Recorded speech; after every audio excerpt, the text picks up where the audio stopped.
નમસ્કાર વિદ્યાર્થી મિત્રો, હું શિરીષ સુરતી આપ સર્વનું તમારી પોતાની યુટ્યુબ ચેનલ ઓશન કોચિંગ ક્લાસીસમાં હાર્દિક સ્વાગત કરું છું. વિદ્યાર્થી મિત્રો, તમે જેની ખૂબ જ આતુરતાપૂર્વક રાહ જોઈ રહ્યા હતા એ ગાલા અસાઇનમેન્ટ બુક 2025ના વર્ષનું તમારા માટે આવી ચૂક્યું છે. વિદ્યાર્થી મિત્રો, આજના આ વિડીયોની અંદર વિદ્યાર્થી મિત્રો આપણે ધોરણ 10 જેનો વિષય ગુજરાતી, જેમાં પ્રશ્નપત્ર નંબર 1 અને વિભાગ ડી નું સંપૂર્ણ સમજૂતી સાથે આજે આપણે સોલ્યુશન જોવાના છે. વિદ્યાર્થી મિત્રો, તમે અહીં આગળ સ્ક્રીન ઉપર જોઈ શકો છો કે 2025ના વર્ષનું જે ગાલા અસાઇનમેન્ટ બુક છે ધોરણ 10નું, એ સરસ મજાનું નવા રૂપ, રંગ અને ડિઝાઇન સાથે તમારા માટે આવી ચૂક્યું છે. એટલે વિદ્યાર્થી મિત્રો, હવે તમારે ક્યાંય કોઈ ચિંતા કરવાની જરૂર નથી. વિદ્યાર્થી મિત્રો, ધોરણ 10ની બોર્ડની પરીક્ષા માટે ખાસ ઉપયોગી એવું જે ગાલા અસાઇનમેન્ટ બુક છે 2025ના વર્ષનું, એનું આજના આ વિડીયોની અંદર આપણે સોલ્યુશન જોવાના છે. વિદ્યાર્થી મિત્રો, તમારો જે અતૂટ વિશ્વાસ તમે જે ગાલા અસાઇનમેન્ટ બુકની ઉપર રાખ્યો છે, એ જ તમારો અતૂટ વિશ્વાસને જાળવી રાખવાનું કામ એ ગાલા અસાઇનમેન્ટ બુક દ્વારા કરવામાં આવ્યું છે. તો વિદ્યાર્થી મિત્રો, ધોરણ 10 જેનો વિષય ગુજરાતી, પ્રશ્નપત્ર નંબર 1 અને જેનો વિભાગ ડી નું સંપૂર્ણ સમજૂતી સાથે આજે આપણે સોલ્યુશન મેળવવાના છે. વિદ્યાર્થી મિત્રો, બોર્ડની પરીક્ષા ખૂબ નજીક આવી ચૂકી છે અને ગાલા અસાઇનમેન્ટ બુક જે છે ધોરણ 10નું, એ તમારા માટે ખૂબ જ મહત્વનું કારગરરૂપ સાબિત થઈ રહ્યું છે. જો તમે A1નો ટાર્ગેટ લઈને બેઠા છો તો વિદ્યાર્થી મિત્રો, તમારા માટે એ ખૂબ જ મહત્વનું રહ્યું છે. તમે સ્ક્રીન ઉપર જોઈ શકો છો 2025ના વર્ષનું જે ગાલા અસાઇનમેન્ટ બુક છે ધોરણ 10નું, એ સરસ મજાનું નવા રૂપ, રંગ અને ડિઝાઇન સાથે તમારા માટે આવી ચૂક્યું છે. જે 2024નું બોર્ડનું જે પ્રશ્નપત્ર છે એ આદર્શ ઉત્તરો સાથે પ્લસ તમને 5 અલગ અલગ વિષયના પ્રેક્ટિસ પેપરો સાથે તમારા માટે ગાલા અસાઇનમેન્ટ બુક છે ધોરણ 10ની 2025ના વર્ષની, એ આવી ચૂકી છે.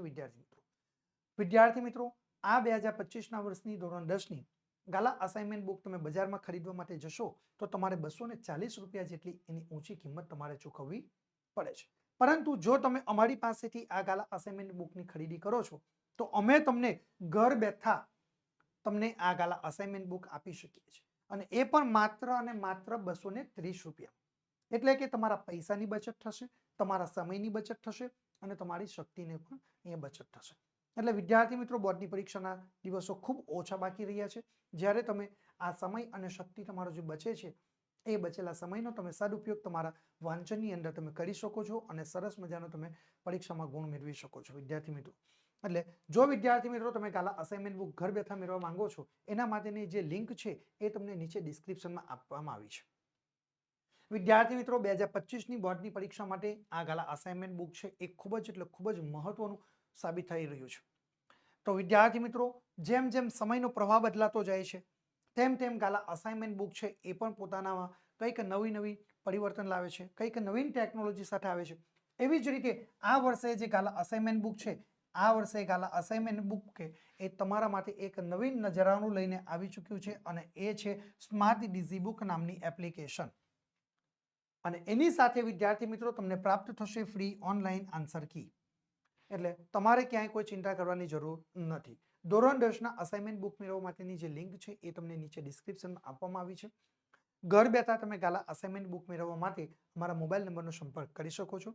અમારો મોબાઈલ નંબર છે 7046222254.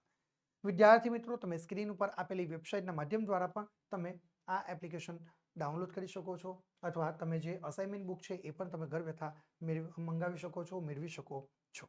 વિદ્યાર્થી મિત્રો, અમે તમને આટલા પૂરતું જ સીમિત નથી રાખ્યું, આની કરતાં પણ ઘણું બધું છે તમારા માટે. પરંતુ વિદ્યાર્થી મિત્રો, અહીંયા આગળ તમે સ્ક્રીન ઉપર જોઈ શકો છો કે આ ગાલા અસાઇનમેન્ટ બુકનું જે મુખપૃષ્ઠ છે, આ મુખપૃષ્ઠને તમે પાછળની તરફ ફેરવશો એટલે તમને કંઈક આ પ્રકારની માહિતી તમારી સામે આવશે. હવે એ માહિતીની અંદર તમને અહીં આગળ તમે જોઈ શકો છો કે QR કોડ તમને આપવામાં આવ્યો છે. ઓકે, આ QR કોડને તમે તમારી પાસે રહેલા મોબાઈલની મદદથી તમે સ્કેન કરી શકો છો. આ QR કોડને તમે જો તમારા મોબાઈલથી સ્કેન કરશો એટલે તમને કેટલીક તમારી વ્યક્તિગત માહિતી તમારે ફિલઅપ કરવાનું તમને કહેવામાં આવશે. તમે તમારી વ્યક્તિગત માહિતી ફિલઅપ કરો છો એટલે તમારા મોબાઈલ ઉપર એક OTP આવશે. આ OTP તમારે એન્ટર કરવાનો રહેશે. OTP એન્ટર કરશો એટલે તમે સ્માર્ટ ડિઝી બુક નામની જે એપ્લિકેશન છે એમાં તમારું લોગિન થઈ જશે. હવે તમારું લોગિન થઈ ગયા બાદ તમારી પાસે એક્સેસ કોડ તમને એન્ટર કરવાનું કહેશે. ત્યાં આગળ તમારે અહીં આગળ જે રહેલો એક્સેસ કોડ છે, આ એક્સેસ કોડ તમારે એન્ટર કરવાનો છે. જેવો તમે એક્સેસ કોડ એન્ટર કરશો એટલે તમે સ્માર્ટ ડિઝીબુક નામની જે એપ્લિકેશન છે, આ સ્માર્ટ ડિઝીબુક નામની એપ્લિકેશન તમે ડાઉનલોડ કરી શકો છો વિદ્યાર્થી મિત્રો. પ્લસ તમને એની સાથે ફ્રી ઓનલાઈન આન્સર કી પણ તમને પ્રાપ્ત થઈ જશે. એપ્લિકેશન ડાઉનલોડ કરવા માટેની જે લિંક છે એ વિદ્યાર્થી મિત્રો તમને નીચે ડિસ્ક્રિપ્શનમાં આપવામાં આવી છે, અથવા તમે સ્ક્રીન ઉપર જોઈ શકો છો એ વેબસાઇટના માધ્યમ દ્વારા પણ તમે આ સ્માર્ટ ડિઝીબુક નામની એપ્લિકેશન ડાઉનલોડ કરી શકો છો વિદ્યાર્થી મિત્રો. હવે વિદ્યાર્થી મિત્રો આટલી જ બાબતો નહીં, પણ આની કરતાં પણ તમને ઘણી બધું આકર્ષક ઓફરો અમારા દ્વારા તમને આપવામાં આવી રહી છે. અને એ જે આકર્ષક ઓફરો અમે તમારા માટે લઈને આવ્યા છે, આ આકર્ષક ઓફર માત્ર અને માત્ર ગાલા 21 અપેક્ષિત પ્રશ્ન સંગ્રહ ઉપર જ તમને મળવા પાત્ર થશે. શાના ઉપર? માત્ર અને માત્ર ગાલા 21 અપેક્ષિત પ્રશ્ન સંગ્રહ ઉપર જ તમને પ્રાપ્ત થશે. ઓકે, એટલે તમે એક વિષયની પણ ગાલા 21 અપેક્ષિત પ્રશ્ન સંગ્રહ મંગાવી શકો છો, અને તમામ વિષયના આખા સેટ પણ તમે ગાલા 21 અપેક્ષિત પ્રશ્ન સંગ્રહના મંગાવી શકો છો. હવે જો વિદ્યાર્થી મિત્રો તમે અમારી પાસેથી 2025ના વર્ષના ગાલા 21 અપેક્ષિત પ્રશ્ન સંગ્રહના આખા સેટની ખરીદી કરો છો, બરાબર, આખા સેટની જો તમે અમારી પાસેથી ખરીદી કરો છો તો અમે તમને આપી રહ્યા છે ધોરણ 10નું 2025ના વર્ષનું ગાલા અસાઇનમેન્ટ બુક બિલકુલ ફ્રી. બરાબર, બિલકુલ તમને ધોરણ 10નું 2025ના વર્ષનું ગાલા અસાઇનમેન્ટ બુક તમને ફ્રીમાં આપવામાં આવશે. હવે વિદ્યાર્થી મિત્રો આટલી જ ઓફર પૂરતી નથી, હજુ પણ તમને આની કરતાં કંઈક વધારે આકર્ષક ઓફરો પ્રાપ્ત થશે. હજુ તમારા માટે 2 ઓફરો છે. હવે વિદ્યાર્થી મિત્રો જુઓ, જો તમે અમારી પાસેથી 300 રૂપિયા કે 300 રૂપિયા કરતાં વધુની ખરીદી કરો તો અમે તમને 15% ડિસ્કાઉન્ટનો લાભ આપીશું. કેટલા? 15% ડિસ્કાઉન્ટનો લાભ આપીશું. આ 15% ડિસ્કાઉન્ટ મેળવવા માટેનો યુઝર પ્રોમો કોડ રહ્યો છે NAV15. કયો? NAV15 એ તમારા માટે યુઝર પ્રોમો કોડ રહ્યો છે. તમને આ 15% ડિસ્કાઉન્ટનો લાભ મેળવવો હોય તો તમે અમને NAV15 લખીને મેસેજ કરશો એટલે અમે તમને આ 15% જે ડિસ્કાઉન્ટ છે એનો લાભ આપીશું. ઓકે વિદ્યાર્થી મિત્રો. હવે ઘણા બધા વિદ્યાર્થીઓ અમને ફોન કરે, મેસેજ કરે કે સર આટલી જ માહિતી અમને આપવાના, આટલું જ ડિસ્કાઉન્ટ આપવાના, આની કરતાં હજુ કંઈક થોડું ડિસ્કાઉન્ટ વધારી આપો. એટલે અમે વિદ્યાર્થી મિત્રો તમારા માટે ડિસ્કાઉન્ટ વધાર્યું કે ચાલો આપણા જૂના વિદ્યાર્થીઓ છે તો આપણે થોડું એમને વધારે ડિસ્કાઉન્ટ આપીશું, આપણી સાથે લાંબા સમયથી સંકળાયેલા છે એટલે એ ડિસ્કાઉન્ટ વધારીને અમે 15%થી ડિસ્કાઉન્ટ વધારીને તમારા માટે 20% સુધીનું ડિસ્કાઉન્ટ કર્યું છે. હવે આ 20% ડિસ્કાઉન્ટનો લાભ તમે ક્યારે લઈ શકો? કે જ્યારે તમે અમારી પાસે 500 રૂપિયા કે 500 રૂપિયા કરતાં વધુની ખરીદી કરો તો વિદ્યાર્થી મિત્રો અમે તમને આ 20% ડિસ્કાઉન્ટનો લાભ આપીશું. અને 20% ડિસ્કાઉન્ટનો લાભ મેળવવા માટેનો યુઝર પ્રોમો કોડ રાખ્યો છે NAV20. કયો છે? NAV20. એના માટેનો યુઝર પ્રોમો કોડ રાખ્યો છે. ઓકે, જેવો તમે NAV20 લખીને અમને મેસેજ કરશો એટલે અમે તમને આ 20% ડિસ્કાઉન્ટનો લાભ આપીશું. ઓકે વિદ્યાર્થી મિત્રો. એટલે વિદ્યાર્થી મિત્રો તમારે ધોરણ 10ની અપેક્ષિત અને અસાઇનમેન્ટ બુક મેળવવા માટેની જે લિંક છે એ તમને નીચે ડિસ્ક્રિપ્શનમાં આપવામાં આવી છે. વધારે માહિતી મેળવવા માટે તમે અમારા મોબાઈલ નંબરનો સંપર્ક કરી શકો છો. અમારો મોબાઈલ નંબર છે 7046222254 નંબર ઉપર વિદ્યાર્થી મિત્રો તમે સંપર્ક કરી શકો છો. હવે વિદ્યાર્થી મિત્રો વધુ સમય ન લેતા આપણે આપણો અભ્યાસ આગળ વધારીએ છીએ.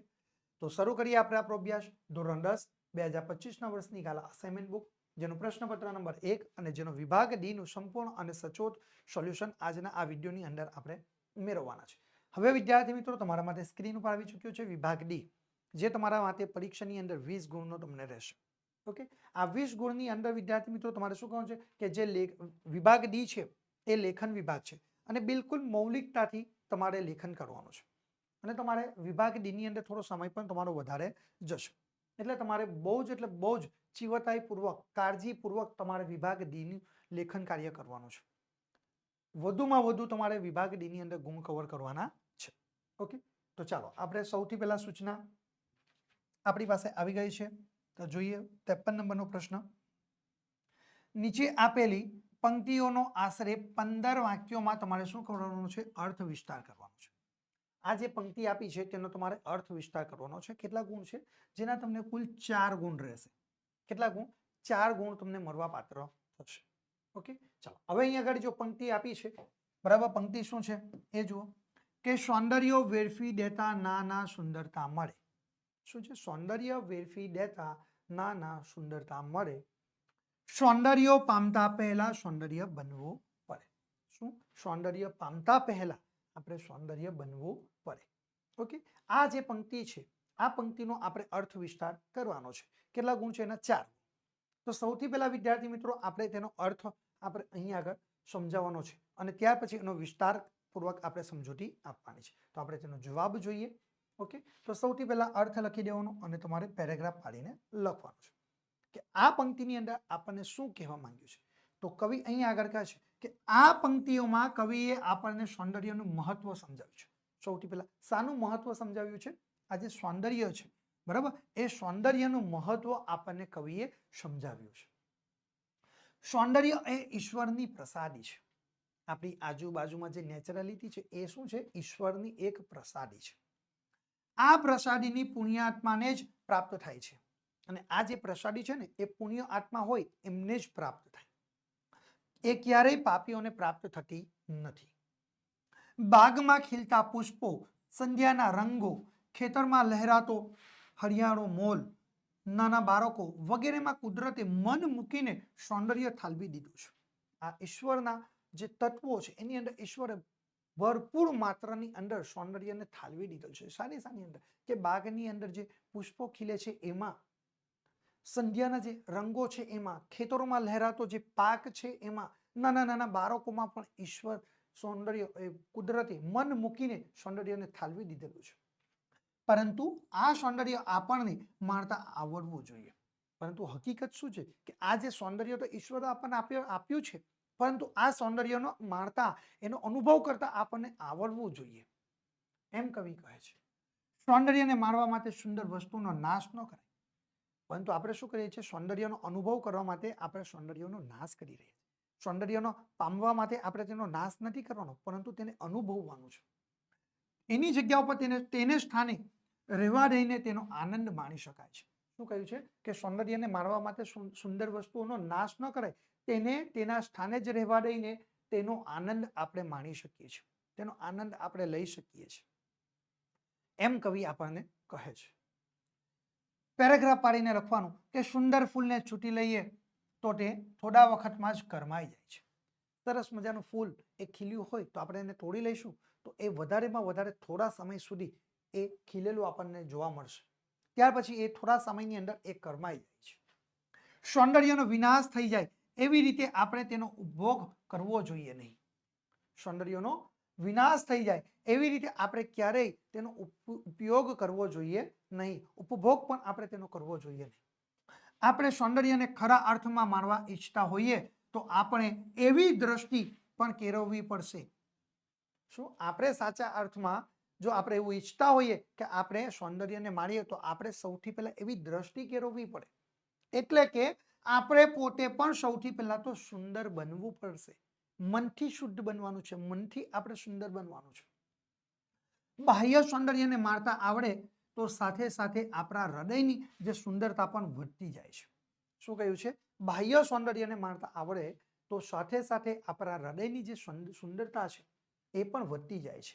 આમ આ પંક્તિમાં કુદરતની જે પ્રકૃતિની સુંદરતાની સાથે સાથે માનવીના હૃદયની સુંદરતાને આપણે સાંકળી લીધી છે.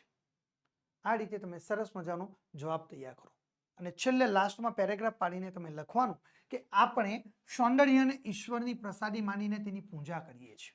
શું કરીએ છીએ? આપણે સૌંદર્ય જે છે એને ઈશ્વરની પ્રસાદી માનીને આપણે તેની પૂજા કરીએ છીએ.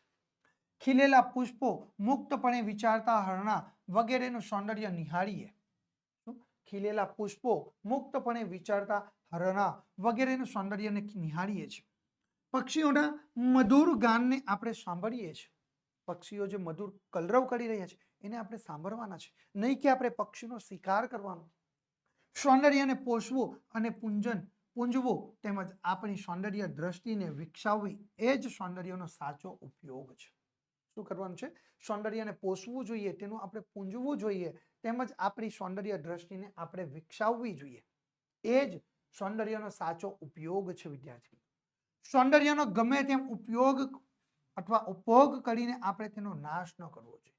શું છે? સૌંદર્યનો ગમે તેમ ઉપયોગ અથવા ઉપભોગ ન કરીને આપણે તેનો નાશ ન કરવો જોઈએ. એમ કવિ સરસ મજાનું આપણને આ અર્થ વિસ્તાર આ પંક્તિની અંદર સમજાવ્યું છે અને આપણે તેનો આ સરસ રીતે તેનો અર્થ વિસ્તાર રજૂ કરીએ છીએ.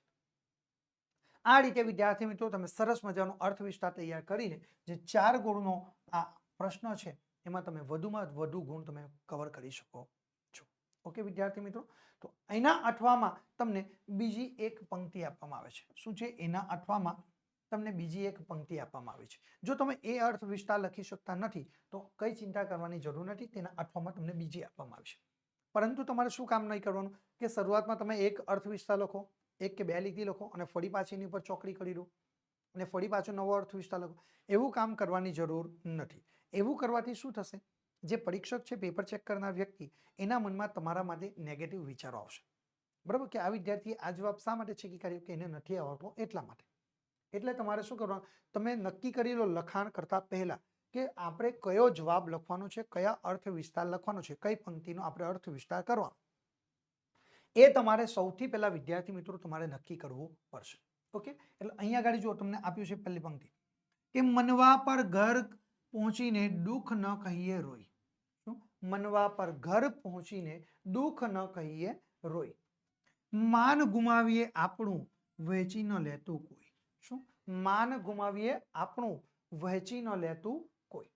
ઓકે, આ પંક્તિ જે વિદ્યાર્થી મિત્રો આપી છે, હવે આ પંક્તિનો આપણે અર્થ વિસ્તાર કરવાનો.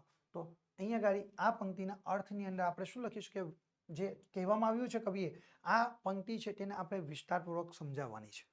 ઓકે, તો એનો સૌથી પહેલા આપણે પેરેગ્રાફ પાડીને લખવાની શરૂઆત કરવાની છે. તો જોઈએ અર્થ. બરાબર? પેરેગ્રાફ પાડીને લખવાની શરૂઆત કરી કે આ પંક્તિઓમાં કવિ જ્યાં ત્યાં દુઃખના રોદરા ન રોવાની શિખામણ આપણને આપે છે. શું છે? આ પંક્તિમાં કવિ જ્યાં ત્યાં દુઃખના રોદરા ન રોવાની આપણને શું શિખામણ આપે છે.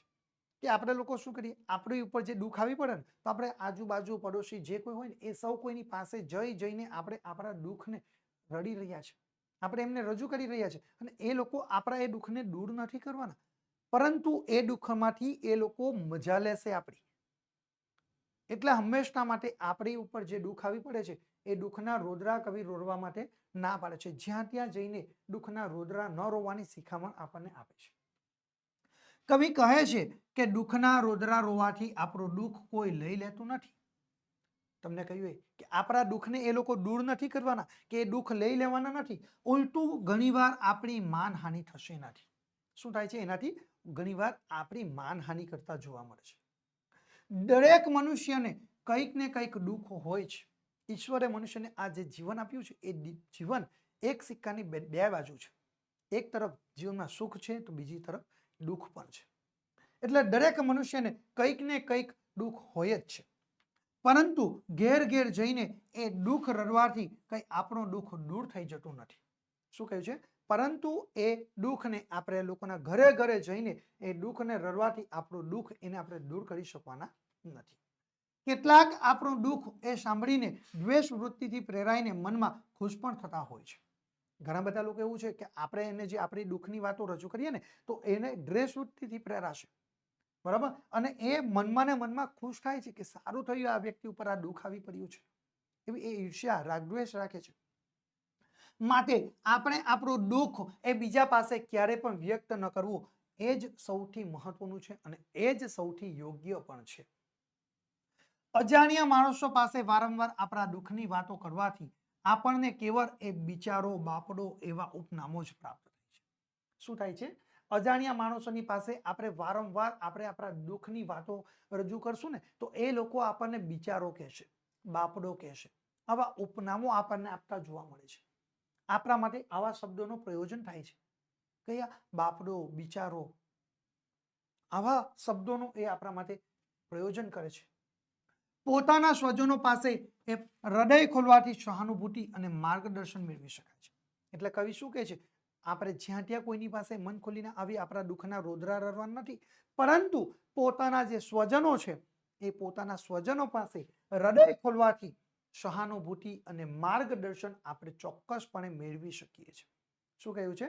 પોતાના સ્વજનો પાસે હૃદય ખોલવાથી સહાનુભૂતિ અને માર્ગદર્શન આપણે ચોક્કસપણે મેળવી શકીએ છીએ. પરંતુ જેને આપણા માટે લાગણી ન હોય તેવી વ્યક્તિ પાસે દુઃખ રડવાથી શો લાભ થવાનો છે? પરંતુ જે વ્યક્તિને આપણા દુઃખથી, બરાબર, જે વ્યક્તિને આપણા દુઃખ આપણા જે છે, બરાબર, આપણા માટે લાગણી ન હોય એવી વ્યક્તિ પાસે આપણે જઈને આપણા દુઃખના રોદરા રડશું તો એનાથી આપણને કોઈ લાભ થવાનો નથી. બરાબર, એટલે કવિ કહ્યું છે કે જેને આપણા માટે લાગણી ન હોય ને એવી વ્યક્તિ પાસે દુઃખના રોદરા રડવાથી આપણને ક્યાંય કોઈ ફાયદો થવાનો નથી. તે આપણી સમક્ષ કદાચ ઉપરછલ્લી લાગણી બતાવશે. એ વ્યક્તિ આપણી સામે ફક્ત અને ફક્ત ઉપરછલ્લી લાગણીઓ બતાવે છે, પણ અંતે તો આપણી હાંસી જ ઉડાવતા હોય છે. અંતે શું કરે છે? એ આપણી માત્ર ને માત્ર હાંસી જ ઉડાવે છે. તેથી કવિ કહે છે કે રહીમે પણ દુઃખને ચૂપચાપ સહન કરવાની સલાહ આપણને આપી છે. કોણ? કવિ. જે રહીમ છે, બરાબર, એ રહીમે પણ આપણને કહ્યું છે, જેના દુહા ખૂબ પ્રચલિત છે, એ રહીમે પણ આપણને કહ્યું છે કે દુઃખને ચૂપચાપ સહન કરવાની એ આપણને સલાહ આપે છે. એટલે કહ્યું છે કે રહીમન નિજ મન કી વ્યથા મન હી રાખો ગોય છુપાવીને. શું એટલે શું કહ્યું છે કે રહીમન નિજ મન કી વ્યથા, રહીમન નિજ મન કી વ્યથા મન હી રાખો ગોય, મન હી રાખો ગોય. એટલે કે મનના જે વિચારો છે, બરાબર, મનમાં જે દુઃખ છે ને એ દુઃખને લોકોની સામે રજૂ નથી કરવાનું, પરંતુ એને આપણે આપણા જ મનમાં છુપાવીને રાખવા માટે આપણને કહ્યું છે. એટલે વિદ્યાર્થી મિત્રો, આ રીતે તમે બીજો અર્થ વિસ્તાર લખીને એ 4 ગુણો છે એમાં પણ તમે વધુમાં વધુ ગુણ કવર કરી શકો છો. જો તમે પેલો આગળનો અર્થ વિસ્તાર ન લખો તો આ અર્થ વિસ્તાર લખો. ટૂંકમાં તમને વિકલ્પો મળશે. એક અર્થ વિસ્તારના 8માં બીજો અર્થ વિસ્તાર. ઓકે, એટલે વધુમાં વધુ તમે આ રીતે સરસ મજાનો જવાબ લખીને વિદ્યાર્થી મિત્રો તમે પૂરેપૂરા ગુણ તમે મેળવી શકો છો. ઓકે, ચાલો હવે આપણે આગળ જોઈએ. આગળનો જે પ્રશ્ન છે એ પહેલા વિદ્યાર્થી મિત્રો, 2025ના વર્ષની બોર્ડની પરીક્ષા હવે ખૂબ જ નજીક આવી ચૂકી છે. વિદ્યાર્થી મિત્રો, હવે બહુ જ ઓછા દિવસો બાકી રહ્યા છે બોર્ડની પરીક્ષાના, અને ઘણા બધા વિદ્યાર્થીઓ અમને ફોન કરે છે, મેસેજ કરે છે કે સર અમને કંઈક ગુજરાતી વિષયમાં આઈએમપી આપો, આઈએમપી આપો. એટલે અમે નક્કી કર્યું કે ચલો આપણા વિદ્યાર્થીઓને માટે આપણે એક ધોરણ 10ની ગુજરાતી વિષયની એક આઈએમપી બેચ આપણે તૈયાર કરી દઈએ કે જેથી કરીને વિદ્યાર્થીઓ તેનો લાભ લઈ શકે અને પોતાનું પરિણામ શ્રેષ્ઠ મેળવી શકે. એટલે વિદ્યાર્થી મિત્રો, ધોરણ 10ની ગુજરાતી વિષયની આઈએમપી બેચ અમે તમારા માટે લોન્ચ કરી છે, અને એ પણ માત્ર અને માત્ર વિદ્યાર્થી મિત્રો તમને 399 રૂપિયામાં પ્રાપ્ત થશે. જે વિદ્યાર્થી મિત્રોએ બોર્ડની પરીક્ષા માટે A1 ગ્રેડ પ્રાપ્ત કરવો છે એ વિદ્યાર્થીઓ માટે આઈએમપી બેચ એક ખૂબ જ એટલે ખૂબ જ કારગરરૂપ સાબિત થશે. અને બીજી કોને આ બેચ કારગરરૂપ સાબિત થવાની છે કે જે વિદ્યાર્થીઓએ ગુજરાતી વિષયને હજુ સુધી વાંચવાની શરૂઆત જ નથી કરી ગુજરાતી વિષયમાં, એવા વિદ્યાર્થીઓ માટે પણ આ આઈએમપી બેચ એ વરદાનરૂપ સાબિત થવાનો છે વિદ્યાર્થી મિત્રો. અને આ આઈએમપી બેચના જે બેનિફિટ છે એ અદ્ભુત તમને બેનિફિટ મળશે. એટલે 100%ની ગેરંટી સાથે તમને કહીએ છીએ કે તમે જેટલા પૈસા અમને આપશો ને, જેટલી ફીસ પે કરો છો એની કરતાં કંઈક ઘણું વધારે તમને અમે અમારા દ્વારા આપીશું. એટલે વિદ્યાર્થી મિત્રો, ફટાફટ તમે આ ધોરણ 10ના ગુજરાતી વિષયના આઈએમપી બેચની અંદર જોડાઈ જજો. કારણ કે અત્યાર સુધીમાં ઘણા બધા વિદ્યાર્થીઓ આ ધોરણ 10ના ગુજરાતી વિષયના આઈએમપી બેચમાં જોડાઈ ચૂક્યા છે. તો જો તમે બાકી રહી ગયા હોય તો ફટાફટ અત્યારે જ તમે ગુજરાતી વિષયના આઈએમપી બેચની અંદર જોડાઈ જજો. વિદ્યાર્થી મિત્રો, ધોરણ 10ના ગુજરાતી વિષયના જે આઈએમપી બેચ છે એના જે બેનિફિટ છે એ તમે જોયું કે સૌથી પહેલામાં પહેલો જે બેનિફિટ થવાનો છે એ તમને પ્રકરણ પ્રમાણે આઈએમપી પ્રશ્નોનું રિવિઝન, બોર્ડની પરીક્ષામાં પૂછી શકાય એવા તમામ પ્રશ્નોનું તમને રિવિઝન કરાવવામાં આવશે. હવે વિદ્યાર્થી મિત્રો, લાઈવ લેક્ચર પણ તમારા લેવામાં આવશે, પ્લસ તમને રેકોર્ડેડ લેક્ચર પણ અમારા દ્વારા પ્રાપ્ત થઈ જશે. એટલે તમારે ક્યાંય કોઈ ચિંતા કરવાની જરૂર રહેતી નથી. ચાલો, ત્રીજો જે બેનિફિટ છે એ કે આકર્ષક પ્રેઝન્ટેશન સાથે તમને સમજૂતી આપવામાં આવી રહી છે. તમે સ્ક્રીન ઉપર જોઈ શકો છો કે જે આકર્ષક પ્રેઝન્ટેશન તમારા માટે તૈયાર કરવામાં આવ્યું છે. સરળતાથી તમે વધુમાં વધુ યાદ રાખી શકો, ઓછા સમયમાં તમે વધુ સરળતાથી યાદ રાખી શકો એટલા માટે જે આ પ્રેઝન્ટેશન છે એ તમારા માટે આકર્ષક બનાવવામાં આવ્યું છે, જેથી કરીને તમે સરળતાથી યાદ રાખી શકશો. ચાલો, ત્યાર પછી વિદ્યાર્થી મિત્રો જે આગળનો બેનિફિટ છે એ કે જે તમને પીડીએફ ફાઇલની અહીંયાથી જે આપવામાં આવશે કોઈ પણ પ્રકારના મટીરિયલ્સની, બરાબર, અને એ તમે પ્રિન્ટ કરવા માટે જશો તો તમને ક્યાંય કોઈ ચિંતા નહીં થશે, કારણ કે અમારા દ્વારા જે પીડીએફ ફાઇલ આપવામાં આવશે ને એની ક્વોલિટી એકદમ સુપર ક્વોલિટી હશે, હાઈ ક્વોલિટીની તમને પીડીએફ ફાઇલ આપવામાં આવશે. વિદ્યાર્થી મિત્રો, તમારા ડાઉટ ક્લાસ પ્લસ તમને બેકઅપ પ્લાન પણ અમારા દ્વારા આપવામાં આવી રહ્યા છે. તમારા મનમાં કોઈ પણ પ્રકારના ડાઉટ હોય, કોઈ પણ પ્રકારનો પ્રશ્ન ઉદ્ભવતો હોય તો તમે અમને જણાવશો એટલે 100% તમારા પ્રશ્નોનું નિરાકરણ અમારા દ્વારા આવશે. કારણ કે હંમેશના માટે ઓશિયન કોચિંગ ક્લાસીસની જે ટીમ છે ને એ તમારા બોર્ડની પરીક્ષા પૂરી ન થાય ને ત્યાં સુધી સમગ્ર ટીમ તમારી સાથે જ એ ઊભી છે. એટલે તમારે પરિણામની ચિંતા કરવાની જરૂર નથી. પરંતુ ક્યારે કે જ્યારે અમને અમારા દ્વારા તમને જે માહિતી આપવામાં આવે છે, જે તમને સમજૂતી આપવામાં આવે છે, એ સમજૂતી જ્યારે તમે તૈયાર કરશો તો જ તમે એ પરિણામ શ્રેષ્ઠ મેળવી શકો છો. પછી તમે હાથ ઉપર હાથ ધરીને બેસી રહેશો તો એનાથી પરિણામ આપણું સારું નહીં આવી શકે. ચાલો, હવે વિદ્યાર્થી મિત્રો, જે બીજો બેનિફિટ તમને પ્રાપ્ત થશે એ કે વોટ્સઅપ સપોર્ટ અમારા દ્વારા તમને આપવામાં આવી રહ્યો છે. સૌથી મોટામાં મોટો બેનિફિટ છે વોટ્સઅપ સપોર્ટ. તમને કોઈ બી પ્રશ્ન થાય તમે જરા અમને વોટ્સઅપના માધ્યમ દ્વારા અમારા સુધી એ પહોંચાડી શકો છો. અમે તમારું 100% નિરાકરણ લાવીશું. અને સૌથી મહત્વનો અને બોર્ડની પરીક્ષા માટે બહુ જ ઇમ્પોર્ટન્સ કે જે પાછલા વર્ષોની અંદર બોર્ડની પરીક્ષામાં જે પ્રશ્નપત્ર પૂછાયા છે, બરાબર, પાછલા વર્ષે બોર્ડની પરીક્ષામાં જે પ્રશ્નપત્ર પૂછાયા છે એના તમામ પ્રશ્નપત્રના સોલ્યુશનો તમને અમારા દ્વારા આપવામાં આવે છે. એટલે વિદ્યાર્થી મિત્રો, તમારે ચિંતા કરવાની જરૂર રહેતી નથી. ઓકે, તો પછી ફટાફટ તમે આ ધોરણ 10ના ગુજરાતી વિષયના આઈએમપી બેચના અંદર જોડાઈ જજો. વિદ્યાર્થી મિત્રો, ગુજરાતી વિષયનો ધોરણ 10નો આઈએમપી બેચ એ શરૂ છે, તો ફટાફટ તમે જોડાઈ જજો. આઈએમપી બેચમાં તમે એકવાર જોડાશો એટલે તમે તમારા મિત્રોને પણ તમે શેર કરજો કે ભાઈ આ જે આઈએમપી બેચ છે એના ખરેખર તમને લાભ થાય છે કે નહીં. તમે જુઓ, ખાતરી કરો અને ત્યાર પછી તમે આઈએમપી બેચની અંદર જોડાઈ શકો છો. ચાલો, હવે આપણે આપણો અભ્યાસ આગળ વધારીએ વિદ્યાર્થી મિત્રો. તો જુઓ, 54 નંબરનો પ્રશ્ન તમારા માટે સ્ક્રીન ઉપર છે, બરાબર છે. હવે 54 નંબરનો જે પ્રશ્ન છે વિદ્યાર્થી મિત્રો એ તમે સ્ક્રીન ઉપર તમે જોઈ શકો છો, બરાબર, કે અહીંયા આગળ તમારા માટે સૂચના આવી છે કે તમારી શાળામાં યોજાયેલ વૃક્ષારોપણ કાર્યક્રમનો, જો શું કહ્યું છે, તમારી શાળામાં યોજાયેલ વૃક્ષારોપણ કાર્યક્રમનો, અહીંયા જો વૃક્ષારોપણ કાર્યક્રમનો, બરાબર છે, વૃક્ષારોપણ કાર્યક્રમનો અહેવાલ આશરે 100 શબ્દોમાં લખવાનો છે. કેટલા શબ્દોમાં? 100 શબ્દોમાં તમારે અહેવાલ લેખન કરવાનું છે. કેટલા ગુણ મળવાપાત્ર થશે? એના 4 ગુણ વિદ્યાર્થી મિત્રો તમને મળવાપાત્ર થશે. સીધા 4 ગુણ પર તમે કવર કરી શકો. ક્યારે? લખાણ તમારું પદ્ધતિસર અને આકર્ષક હશે તો અને તો જ, અન્યથા તમે એ કામ કરી શકવાના નથી. ઓકે, ચાલો, હવે આપણે જોઈએ વિદ્યાર્થી મિત્રો, તો આ જે અહીંયા આગળ તમને અહેવાલ લેખન કરવાનું હોય ત્યારે સૌથી પહેલા જે ધ્યાનમાં રાખવાની બાબતો કઈ કઈ છે એ તો ભાઈ તમને સૌથી પહેલા તો જે વિષય આપવામાં આવ્યો છે એ વિષયને સૌથી પહેલા તમે એક ચીટે ધ્યાનથી વાંચી લો, સમજી લો. તો આપણે જુઓ કે અહીંયા વિષય શું આપ્યો કે તમારી શાળામાં યોજાયેલ વૃક્ષારોપણ કાર્યક્રમનો અહેવાલ લેખન આશરે 100 શબ્દોમાં લખવાનો. તો આ વિષય આપણો તૈયાર થઈ ગયો. તો એમાંથી આપણે એક શીર્ષક તારવી લેવાનું. શું છે? કે વૃક્ષારોપણ કાર્યક્રમ. ઓકે, એટલે સૌથી પહેલા આ અહેવાલ લેખનની શરૂઆત કરીએ એ પહેલા આપણે શું લખવાનું? વૃક્ષારોપણ કાર્યક્રમ. આપણું શીર્ષક થઈ ગયું. ત્યાર પછી હવે સમજો કે આજના દિવસે આપણે વૃક્ષારોપણ કાર્યક્રમ રાખ્યો, બરાબર. તો વૃક્ષારોપણ કાર્યક્રમ પૂરો થઈ ગયા બાદ તેના બીજા દિવસે આપણે અહેવાલ લેખન કરી શકીએ છીએ. અને ખાસ કરીને અહીંયા આગળ જો વૃક્ષારોપણ કાર્યક્રમ છે તો દરેક શાળાની અંદર વૃક્ષારોપણ કાર્યક્રમનું આયોજન ગોઠવવામાં આવે છે.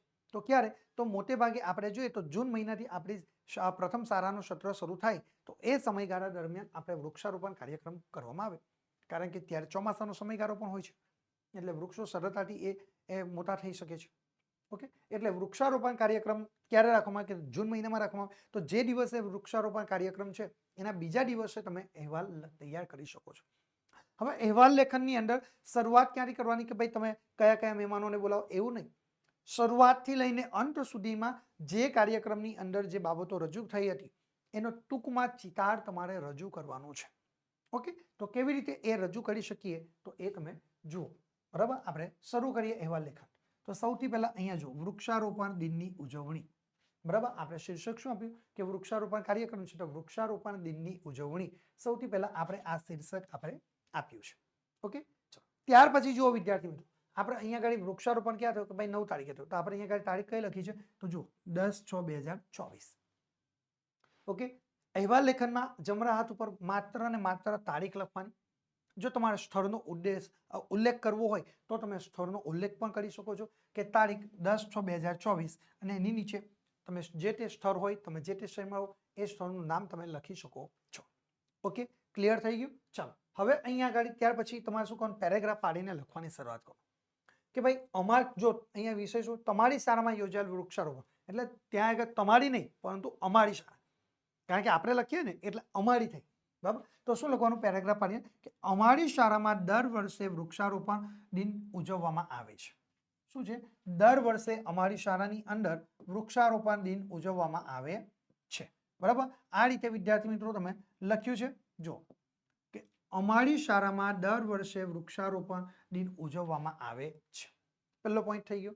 ત્યાર પછી તમે લખો કે આ વર્ષે પણ અમારી શાળામાં 5મી જૂન, બરાબર, 5મી જૂનને વૃક્ષારોપણ દિન તરીકે ઉજવવામાં આવ્યો હતો, બરાબર?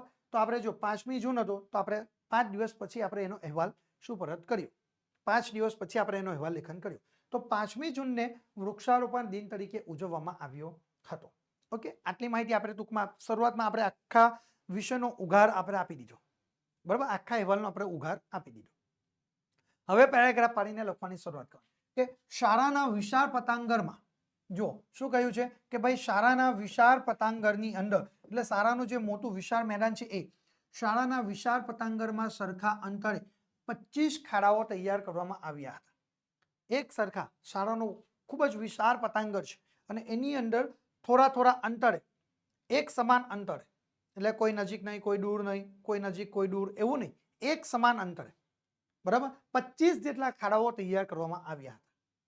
અને પતાંગણમાં ઠેર પોસ્ટરો લગાડવામાં આવ્યા હતા. અને પતાંગણમાં ઠેર અલગ અલગ જગ્યાઓ પર તમને એના પોસ્ટરો, બેનરો લગાડવામાં આવ્યા હતા.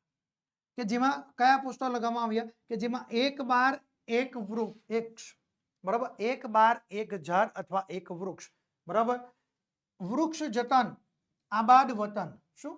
વૃક્ષનું જતન આબાદ વતન, વૃક્ષ વાવો વરસાદ લાવો, શું?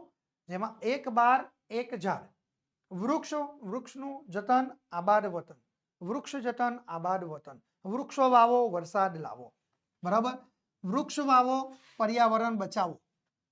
આવા અલગ અલગ પ્રકારના એ બેનરોમાં સૂત્રો લખેલા આપણને જોવા મળે છે.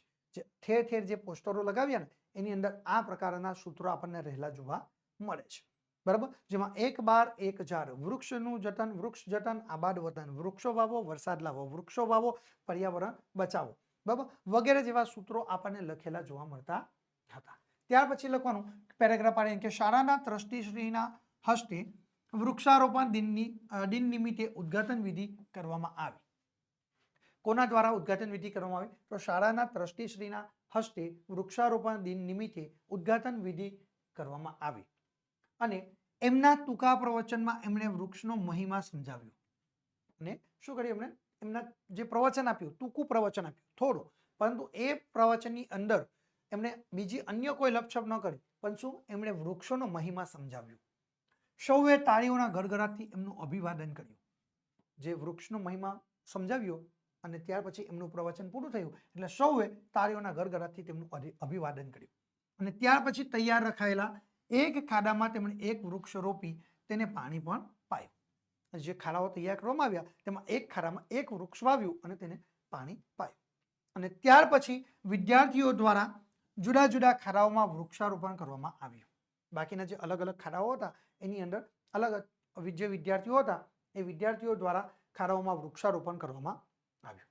પેરેગ્રાફ પાડીને લખવાનું કે વૃક્ષારોપણ દિન નિમિત્તે જુદા જુદા કાર્યક્રમો રાખવામાં આવ્યા હતા. વૃક્ષારોપણ જે દિનની ઉજવણી કરવાની એ દિવસે શાળાની અંદર અલગ અલગ પ્રકારના કાર્યક્રમો રાખવામાં આવ્યા હતા. જેની અંદર આપણે જોઈએ તો વૃક્ષો એ આપણા મિત્રો, બરાબર, વૃક્ષો આપણા મિત્રો નામનું એક પ્રદર્શન ખુલ્લું મૂકવામાં આવ્યું હતું. એ જ દિવસે વૃક્ષો આપણા મિત્રો નામનું એક પ્રદર્શન ખુલ્લું મૂકવામાં આવ્યું હતું. જે અંતર્ગત તેમણે ચિત્ર સ્પર્ધા, બરાબર, વૃક્ષો વિશેની વક્તવ્ય સ્પર્ધા, વૃક્ષો માટેના જે ટ્રી વૃક્ષ પ્રેમી ધીરુભાઈ શાહનું પણ વક્તવ્ય અને વન ભોજન, આમ વિવિધ કાર્યક્રમો યોજવામાં આવ્યા હતા. વૃક્ષ પર્યાવરણ, બરાબર, વૃક્ષ વાવો પર્યાવરણ બચાવો, વૃક્ષ વાવો વરસાદ લાવો, વૃક્ષનું જતન, દેશનું રક્ષણ, આવા અલગ અલગ પ્રકારના એમણે શું છે સૂત્રો દ્વારા આ અલગ અલગ રીતે તેમણે અહીં આગળ વક્તવ્ય આપ્યું, બરાબર. એવા સૂત્રો લગાવ્યા, બેનરો, જે સૂત્રો છે એને બેનરો ઉપર લગાવ્યા ઠેર ઠેર, બરાબર. એના પોસ્ટર બનાવ્યા અને આ રીતે સરસ મજાનું ત્યાં આગળ કામ કરવામાં આવ્યું. આ વૃક્ષારોપણ દિન અમારા માટે માહિતી અને આનંદનું પર્વ બની રહ્યું હતું, બરાબર. જે વૃક્ષારોપણની ઉજવણી કરવામાં આવી એ શું છે, વૃક્ષારોપણ દિન અમારા માટે માહિતી અને આનંદનું પર્વ બની રહ્યું હતું. એ રીતે તમે સરસ મજાનો અહેવાલ લેખન લખી શકો છો અને વિદ્યાર્થી મિત્રો 4 ગુણ તમે તૈયાર કરી શકો છો, અથવા 4 ગુણમાંથી વધુમાં વધુ તમે સારામાં સારા ગુણ મેળવી શકો છો. ઓકે, ચાલો આગળનો 55 નંબરનો જે પ્રશ્ન છે વિદ્યાર્થી મિત્રો એ તમારા માટે સ્ક્રીન ઉપર આવી ચૂક્યો છે. સૂચના આપી છે કે નીચે આપેલા ગદ્યખંડનો આશરે ત્રીજા ભાગમાં સંક્ષેપ કરવાનો છે અને તેને યોગ્ય શીર્ષક આપવાનું છે. શું છે, સૌથી પહેલા તો ગદ્યખંડનો આશરે ત્રીજા ભાગમાં સંક્ષેપીકરણ કરો અને ત્યાર પછી શું કહો, એને શીર્ષક આપવાનું છે. કેટલા ગુણની અંદર પરીક્ષામાં પૂછાય છે? 4 ગુણની અંદર પરીક્ષામાં વિદ્યાર્થી મિત્રો તમને પૂછાશે. ઓકે, તો સૌથી પહેલા અહીંયા જે તમને પેરેગ્રાફ આપ્યો છે ને સંક્ષેપીકરણમાં, ત્યારે સૌથી પહેલામાં પહેલું તમારે કામ શું કરવાનું, જે પેરેગ્રાફ આપ્યો છે એ પેરેગ્રાફને 1 થી 2 વાર બિલકુલ શાંત મને એકદમ શાંત ચિત્તે તમારે વાંચન કરવાનું છે. ઓકે, ત્યાર પછી શું કરવાનું કે ભાઈ સંક્ષેપી લેખન જ્યારે તમે કરો છો ત્યારે તમારે શું કરવાનું, જે નક્કામાં વાક્યો છે એ નક્કામાં વાક્યોને કાઢી નાખો. લંબાણપૂર્વકના, ખૂબ લંબાણપૂર્વકના વાક્યો હોય એ લંબાણપૂર્વકના વાક્યને સંક્ષેપીકરણમાં સ્થાન હોતું નથી. ઉદાહરણો સ્વરૂપે જે કોઈ તમારી સામે વાક્ય રજૂ કરેલું હોય તો એ ઉદાહરણોને કાઢી નાખો, બરાબર. એકના એક વાક્યનો પેરેગ્રાફની અંદર જો પુનરાવર્તન થતું હોય એને પણ તમે દૂર કરી નાખો, બરાબર. એની કોઈ જરૂર હોતી નથી. ટૂંકમાં તમારે અન્ય ઉદાહરણો, દ્રષ્ટાંતો, બરાબર, એ જો તમને દર્શાવ્યા હોય તો એને કાઢી નાખો, બરાબર. તમને અહીંયા આગળ તમારે જે મુખ્ય બાબત છે એ જ બાબતને, મુખ્ય હાર્દ જે છે એને પકડીને તમારે લખવાનું છે. ઓકે, તો આપણે શરૂ કરીએ. સૌથી પહેલા જે પેરેગ્રાફ આપ્યો છે એનું વાંચન કરી લઈએ અને ત્યાર પછી આપણે આપણો જવાબ લખી શકીએ. તો સૌથી પહેલા આપણે વાંચન કરીશું પેરેગ્રાફનું કે વિદ્યાર્થીનું જે પ્રથમ કર્તવ્ય છે, વિદ્યાર્થીનું પ્રથમ કર્તવ્ય એ છે કે કોઈક બીજાએ ઘડીને તૈયાર રાખેલા વિચારોને ન સ્વીકારવા, પણ નમ્ર ભાવે જિજ્ઞાસા વૃત્તિ કેળવવી. શું વિદ્યાર્થીનું પ્રથમ કર્તવ્ય, જો અહીંયા શું આપ્યું છે, પહેલું શરૂઆતનું વિદ્યાર્થીનું પ્રથમ કર્તવ્ય એ છે કે કોઈક બીજાએ ઘડીને તૈયાર રાખેલા વિચારોને ન સ્વીકારવા, નમ્ર ભાવે જિજ્ઞાસા વૃત્તિને કેળવવી. જુદા જુદા મૂલ્યો અર્થાત આદર્શો તથા જિજ્ઞાસા વૃત્તિ કેળવવી. જો અહીંયા જિજ્ઞાસા વૃત્તિ કેળવવી, બરાબર. મૂલ્યો અર્થાત આદર્શો, એક આ જે મૂલ્યો છે એના અર્થમાં પણ શું કહ્યું કે ભાઈ અર્થાત આદર્શો, એકના બદલામાં બીજો શબ્દો, ઉદાહરણ તરીકે, બરાબર. તો એમાંથી જે 2 શબ્દો છે બેમાંથી એક શબ્દ રાખો ને એક કાઢી નાખો, બરાબર. જુદા જુદા મૂલ્યો અર્થાત આદર્શો, બરાબર, તથા ભાવનાઓની તુલના કરી જોવાની ટેવ તેને પાડવી જોઈએ. શું કરવી જોઈએ? જે ભાવનાઓની તુલના કરીને તેને જોવાની ટેવ પર તેને પાડવી જોઈએ. તેણે આવેશને આધીન ન થવું જોઈએ. આંધળું અવિચારી વર્તન ન કરવા જેટલું સંકલ્પ બળ તેમણે મેળવવું જોઈએ. પછી ભલે ને એ આવેશ જેને અંગે પેદા થયો હોય તે કાર્ય ગમે એટલું મહાન હોય, ઉદ્ગાર ચિહ્ન, બરાબર. પોતાને મળેલો જે રાષ્ટ્રીય વારસો, હવે જુઓ અહીંયા ગાડી શું વાત આવી છે, પોતાને મળેલો જે વારસો, અહીંયા સૌથી મોટું જે મહાન પરંપરાઓ, ઉત્તુંગ ઉદાહરણો અને ઉદાત્ત સિદ્ધિઓથી ભરેલો છે તે સર્વને તેને પોતાના જીવનમાં ઉતારીને આત્મસાત કરવો છે. શું કરવાનો છે? આત્મસાત કરવો છે. બીજી પ્રજાઓ કરતા આપણે હલકા છીએ તેવી લાગણીઓનો જે ઓથાર આ ભૂમિને ચાંપી રહ્યો છે તેને હટાવીને વિદ્યાર્થીઓએ આ આર્ય સંસ્કૃતિના ઉત્તમ તત્વોને પ્રકાશની પેથે ચોપેર ફેલાવનારું કેન્દ્ર બનાવવું જોઈએ. ઓકે, હવે અહીંયા ગાડી જુઓ, સૌથી પહેલા આપણે આખો પેરેગ્રાફ જે વાંચ્યો એની અંદર આપણને મુખ્ય હાર્દ શું રહ્યું છે, તો આપણે એ શીર્ષક સૌથી પહેલા આપવું પડશે. તો ભાઈ આપણે સૌથી પહેલા જ વાક્યની અંદર આપણને દર્શાવ્યું છે કે ભાઈ વિદ્યાર્થીનું કર્તવ્ય, વિદ્યાર્થીનું પ્રથમ કર્તવ્ય, બરાબર. તો આપણે અહીંયા શીર્ષક લખી શકીએ કે વિદ્યાર્થીનું પ્રથમ કર્તવ્ય અથવા તો વિદ્યાર્થીની ફરજ, બરાબર. તો આપણે અહીંયા લખ્યું કે ભાઈ વિદ્યાર્થીનું કર્તવ્ય અથવા વિદ્યાર્થીની ફરજ. આપણું આ શીર્ષક આપણે સૌથી પહેલા અહીંયા આગળ લખી લીધું. ઓકે, સૌથી પહેલા તમારે શીર્ષક લખી લીધું. ત્યાર પછી જુઓ કે આપણે પેરેગ્રાફ પાડીને લખવાનું કે ભાઈ વિદ્યાર્થીનું પ્રથમ કર્તવ્ય એ છે કે અન્યોના વિચારોને પગલે ન ચાલતા સ્વની સ્વતંત્ર જિજ્ઞાસા વિકસાવવી જોઈએ. શું કહ્યું છે? એકદમ સીધું અને સરળ, કોઈ લંબાણપૂર્વકના વાક્યો નહીં. વિદ્યાર્થીનું પ્રથમ કર્તવ્ય એ છે કે અન્યોના વિચારોને પગલે ન ચાલતા સ્વની સ્વતંત્ર જિજ્ઞાસા વૃત્તિ તેમણે વિકસાવવી જોઈએ. બીજા કોઈના ભરોસે નહીં, પરંતુ પોતે જ પોતાની જિજ્ઞાસા વૃત્તિને વિકસાવવી. વિવિધ જે નીતિ મૂલ્યો, લાગણીઓ કે આદર્શોને કસોટીની એરણ પર ચડાવી તર્કબદ્ધ રીતે મૂલવી જોવા. જે અલગ અલગ પ્રકારના જે વિવિધ અલગ અલગ જે નીતિ મૂલ્યો હતા ને એની જગ્યાએ આપણે શું એક જ ટૂંકમાં લખી નાખ્યું કે વિવિધ નીતિ અને મૂલ્યો, એના નામો આપણે નથી લખ્યા, વિવિધ નીતિ અને મૂલ્યો, લાગણીઓ કે આદર્શોને કસોટીની એરણ પર ચડાવી તેને તર્કબદ્ધ રીતે મૂલવી જોવા. કોઈ પણ શ્રેષ્ઠ કાર્યને સફળ બનાવવા આવેશ કે અવિચારીપણાને ત્યજીને વિદ્યાર્થી પોતાને મળેલા જે વારસા વિશે વિચારવું જોઈએ. કોઈ પણ શ્રેષ્ઠ કાર્યને સફળ બનાવવા શું કરવું છે? આવેશ કે અવિચારીપણાને ત્યજીને શું કરવું જોઈએ? વિદ્યાર્થીઓએ પોતાને મળેલા વારસાને વિશે વિચારવું જોઈએ. વિશ્વની જે પ્રજાઓ કરતા આપણે નિમ્ન કક્ષાના છીએ તે ભાવનાને ફગાવીને આર્ય સંસ્કૃતિના શ્રેષ્ઠ વિચારોને આપણે બહાર લાવવા જોઈએ. જે આર્ય સંસ્કૃતિની વાત કરીએ તે આપણે અંડરલાઈન કરી, એ જ બાબતને અહીં આગળ આપણે લીધું કે વિશ્વની જે પ્રજાઓ કરતા આપણે નિમ્ન કક્ષાના છીએ તે ભાવનાને આપણે ફગાવીને આર્ય સંસ્કૃતિના શ્રેષ્ઠ વિચારોને આપણે બહાર લાવવા જોઈએ. જગતમાં જે પ્રકાશિત કરનારા મુખ્ય કેન્દ્ર બનવું જોઈએ. શું? જગતમાં પ્રકાશિત કરનારા મુખ્ય કેન્દ્ર આપણે બનવું જોઈએ. અને ત્યારે જ આપણે જગતને પણ આપણી મહાન જે વિરાસતનો આપણે પરચો આપી શકીએ છીએ. કોને મહાન પરચો આપી શકીએ? જગતને આપણી જે મહાન વિરાસત છે એનો આપણે પરચો આપી શકીએ છીએ. આ રીતે આટલી જ માહિતી ટૂંકમાં તમે દર્શાવીને 4 ગુણનો જે પ્રશ્ન છે વિદ્યાર્થી મિત્રો, એ 4 ગુણનો પ્રશ્ન તમે સરળતાથી કવર કરી શકો છો અને 4 ગુણમાંથી વધુમાં વધુ ગુણ તમે વિદ્યાર્થી મિત્રો મેળવી શકો છો. ઓકે, ચાલો આટલી માહિતી તમારી તૈયાર થઈ જાય એટલે તમારો જવાબ ક્લિયર થઈ જશે. ઓકે, ચાલો હવે આપણે આગળ જોઈએ વિદ્યાર્થી મિત્રો. આગળ તમારા માટે સૂચના આવી ગઈ છે સ્ક્રીન ઉપર. જુઓ 56 નંબરનો પ્રશ્ન છે કે ગમે તે એક વિષય પર આપેલા મુદ્દાને આધારે કેટલા શબ્દોમાં? આશરે 250 શબ્દોમાં. કેટલા? આશરે 250 શબ્દોમાં તમારે શું કરવાનું છે? નિબંધ લેખન કરવાનું છે. શું કરવાનું છે? નિબંધ લેખન કરવાનું. કેટલા ગુણ છે તેના જુઓ, કુલ 8 ગુણ છે વિદ્યાર્થી મિત્રો. 8 ગુણ. સારામાં સારો આ તમારા માટે અહીંયા આગળ આ પ્રશ્નો છે. બરાબર, એટલે તમને કહ્યું કે લેખન વિભાગ છે, ગુણ તમે પૂરેપૂરા કવર કરી શકશો અહીંયા. તો જુઓ, સૌથી પહેલા જ્યારે આપણે નિબંધ લેખન આપણને આપે તો કેટલીક બાબતો આપણે ધ્યાનમાં રાખો. તો અહીં આગળ આપણને જે વિષયો આપવામાં આવ્યા એ વિષય ઉપર તમારે સૌથી પહેલા નજર કરી લેવી. સૌથી પહેલા તમને જે 3 વિષયો આપવામાં આવ્યા હોય, બરાબર, તમારે કોઈ પણ એક વિષય પર જો તમને લખ્યું ગમે તે એક વિષય પર તમને ઓપ્શનમાં મળશે 3 નિબંધો આવશે. 3માંથી તમને સરળતાથી જે વિષય ઉપર તમે નિબંધ લેખન કરી શકો છો એ જ વિષય ઉપર તમારે નિબંધ લેખન કરવાનો છે. અન્ય તમારે બીજા મુદ્દાઓને ધ્યાનમાં લેવાના નથી.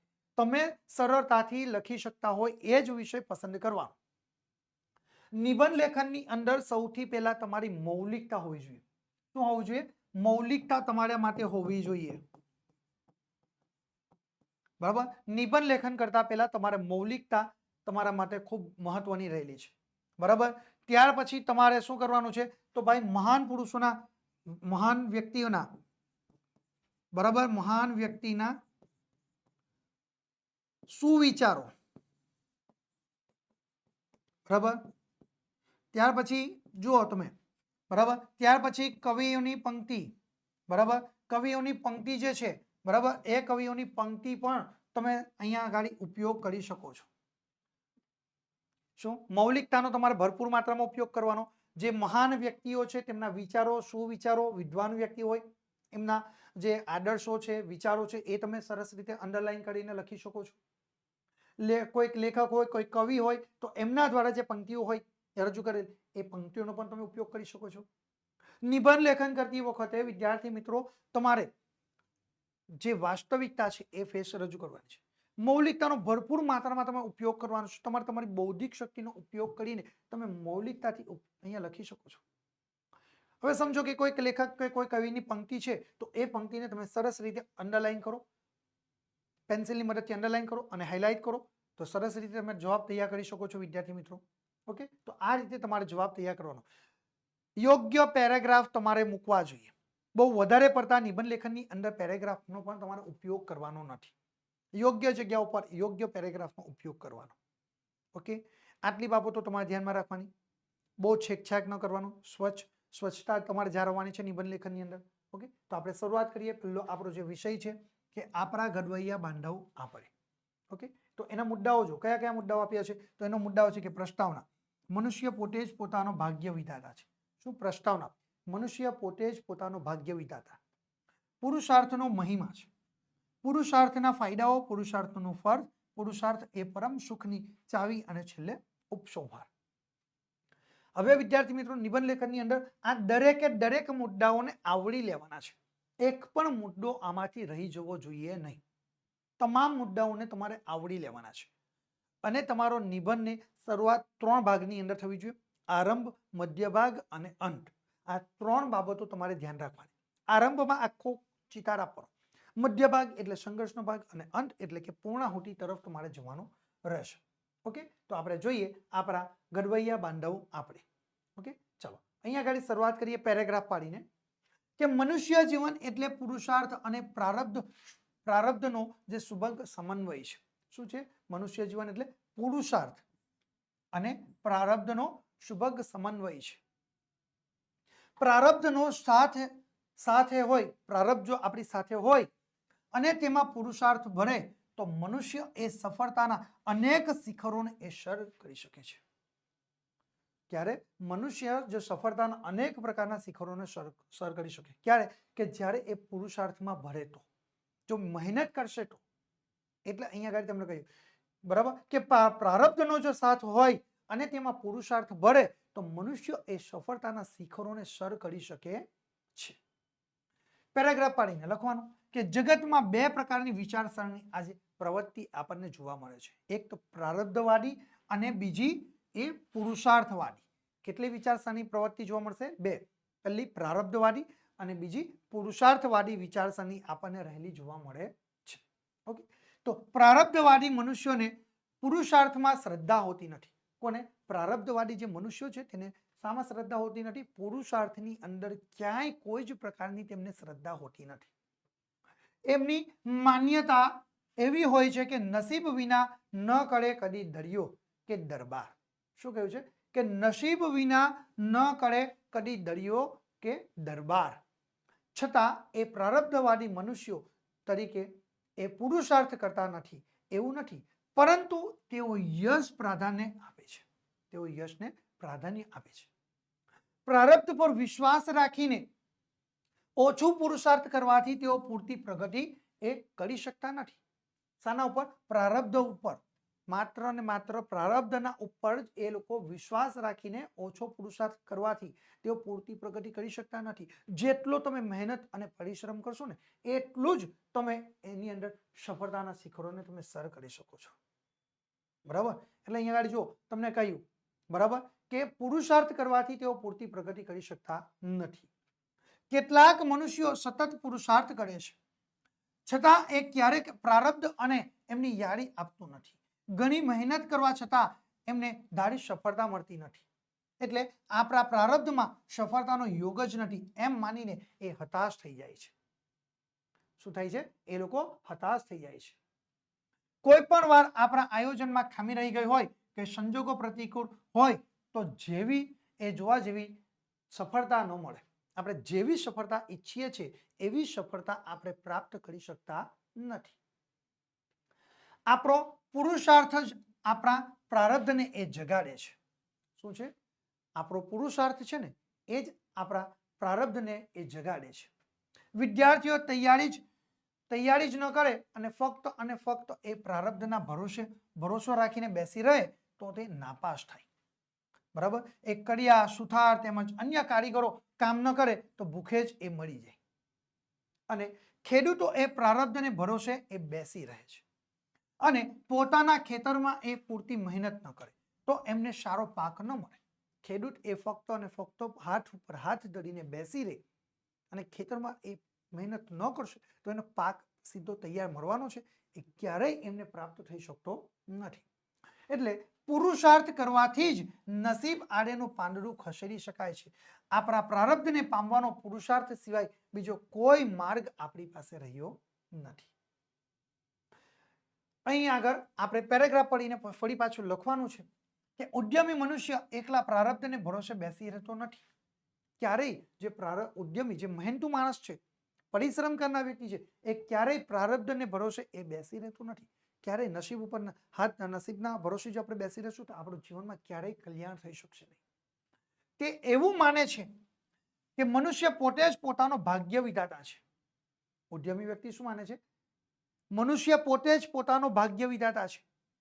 જો તમે મહેનત અને પરિશ્રમ કરશો તો તમે ધારેલું કામ પાર પાડી શકો છો. આથી ઉદ્યમી મનુષ્ય એ પ્રબળ પુરુષાર્થ કર્યા જ કરે છે. એ જે ઉદ્યમી વ્યક્તિ છે, જે મનુષ્ય છે, એ સતત એક કાર્ય કરતા રહે છે, એ પુરુષાર્થ કરતા રહે છે. તેને નિષ્ફળતા મળે તો પણ તે હારી કે થાકી જતો નથી. શું જે આપણે મહેનત કરશું એમાં નિષ્ફળતા મળશે, હાર મળશે, તો આપણે થાકવાની જરૂર નથી. એ સતત એ આપણે પરિશ્રમ કરતા જ રહેવાનું છે. તેના પુરુષાર્થમાં જ તેને પ્રારબ્ધનો સાથ મળ્યા વિના રહેતો પણ નથી. તે સિદ્ધિના શિખરોને સર પણ કરે છે. શું કરે છે? તે સિદ્ધિના જે શિખરો છે તેને સર પણ કરે છે.